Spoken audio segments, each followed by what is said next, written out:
ഇത് രണ്ടാണ്ട്. അപ്പൊ നിങ്ങളുടെ എനിക്ക് വേണ്ടല്ലോ. നിങ്ങൾക്ക് വേണ്ടാന്നോ? അല്ല ഞാനാണ് ഈ പിന്നെ കട നടത്തണത് ഞാനല്ലേ. നിങ്ങളെ ഇടക്ക് പറഞ്ഞ അടുക്കളയിലൊക്കെ പോയി സഹായിക്കണ്ടാവൂലേ? അതിന്റെ ആവശ്യം ഞങ്ങൾ മുതലാളിമാരെ കൊണ്ട് പണിയിപ്പിക്കില്ല. ഞങ്ങൾ തന്നെ എല്ലാ പണിയെടുക്കും. മൂപ്പരൊന്നും പണിയെടുക്കില്ല. അതെ. എനിക്ക് വേണ്ട. വെച്ചോളി.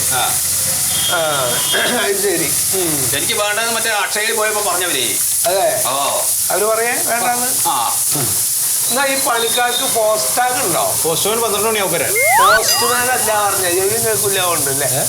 പോസ്റ്റാഗ് ഉണ്ടോ? പോസ്റ്റാഗ് ഭക്ഷ്യസുരക്ഷാ ട്രെയിനിങ്. ട്രെയിനിങ്ങിന് ഞങ്ങൾ പോയിട്ടുണ്ട്. അതിന്റെ സർട്ടിഫിക്കറ്റ് ഉണ്ട്.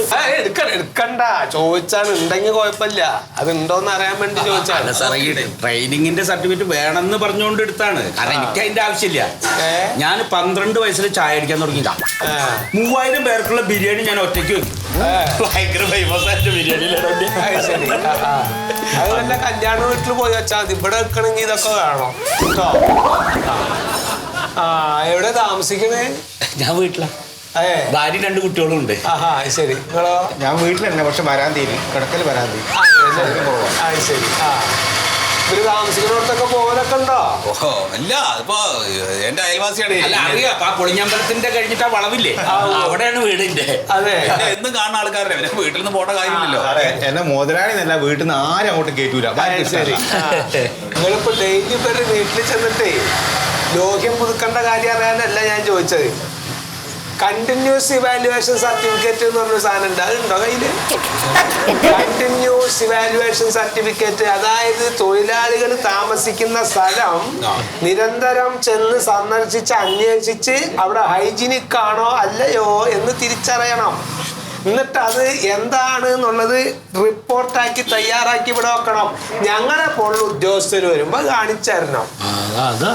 അതിലുണ്ടോ? ഇല്ല സാറേ, അത് ഞാൻ ഒരു കാര്യം ചെയ്യാം. അത് ഇനി മുതൽ എന്തായാലും വെക്കാം. നാളെ മുതൽ വെക്കാം. ഇനി മുതല് അത് എഴുതിക്കോളെ. രേഖപ്പെടുത്തിക്കോ. കട തുറക്കണതിന് മുമ്പ് പോയിട്ട് അന്വേഷിച്ചു. നിങ്ങളെപ്പോ പോണെന്നുള്ളതല്ല, ഇതൊക്കെ ചെയ്യേണ്ടതാണ്. നിയമാണിത്.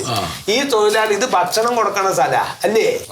അവിടെ ഈ നാനാ ഭാഗത്തുനിന്ന് വരുന്ന ആൾക്കാർ വന്ന് ഭക്ഷണം കഴിക്കും.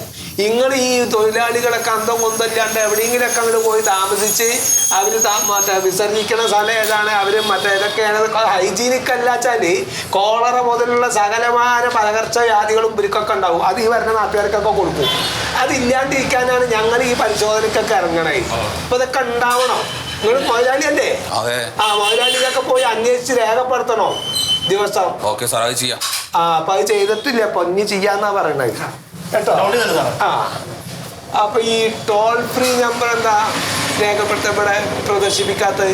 എന്റെ നമ്പറോ? എല്ലാവർക്കും അറിയാലോ. നിങ്ങളുടെ നമ്പർ അല്ല, നിങ്ങളെ ഫോൺ ചെയ്തുള്ള കാര്യമില്ല. ടോൾ ഫ്രീ നമ്പർ എന്ന് പറഞ്ഞാല് ഈ സ്ഥാപനത്തിൽ നിന്ന് വന്നിട്ട് ആരെങ്കിലും ഒരു ഭക്ഷണം കഴിച്ചിട്ട് അവർക്ക് എന്തെങ്കിലും അസുഖം വന്നു കഴിഞ്ഞാൽ ഡിപ്പാർട്ട്മെന്റിനെ അറിയിക്കണോ? അല്ല, അതിന്റെ ആവശ്യമില്ല. കാരണം ഇവിടെ നല്ല ശുദ്ധമായ ഭക്ഷണമാണ്. ഇവിടുന്ന് ഭക്ഷണം കഴിച്ചാൽ ആരും കംപ്ലൈന്റ് പറയില്ല.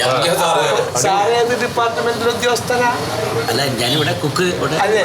അപ്പൊ ആ പണി ചെയ്താൽ മതി. ഇത് വേണോ വേണ്ടെന്നുള്ളത് ഞങ്ങൾ തീരുമാനിക്കുന്നുണ്ട് കേട്ടോ. മറിമായം.